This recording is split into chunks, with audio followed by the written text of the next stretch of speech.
मित्रांनो, घरोघरी मातीच्या चुली या मालिकेच्या 19 सप्टेंबरच्या भागात आपल्याला पाहायला मिळणार आहे. सुमित्रा ऋषिकेश आणि जानकीला म्हणत असते, तुम्ही काहीही करा परंतु नानांना घरी परत घेऊन या त्यांना शोधून.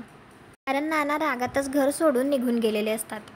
तर जानकी लगेच सुमित्राला म्हणते, आई नानांना शोधण्याची गरज नाहीये. नाना अशाच ठिकाणी आहेत जिथे त्यांना असायला हवं. नाना एका रिक्षामध्ये बसून जात असतात तेव्हा अचानक रिक्षा थांबवली जाते. तर नाना विचारतात, इथे का थांबवली? तो रिक्षा चालक दुसरा तिसरा कोणी नसून सारंग असतो. आणि नाना जेव्हा हे पाहतात त्यांना थोडासा धक्का बसतो.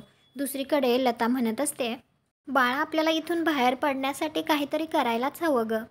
ती मुलगी म्हणत असते, सगळे प्रयत्न करून झालेत. तर लता म्हणत असते, पण काहीतरी असेल ना एखादा उपाय. तर ती मुलगी म्हणून जाते जाता जाता की आता काय तुम्ही घराला आग लावणार आहेत की काय? आणि लता आता या गोष्टीचा खरंच विचार करायला लागलेली असते. दुसरीकडे ऋषिकेश जानकीला म्हणत असतो, ऐश्वर्याकडून लग्नाच्या आधी आपण वधवून घेऊ की तुझी आई कुठे आहे? तर लगेच जानकी म्हणते, आणि तिने नाही सांगितलं तर?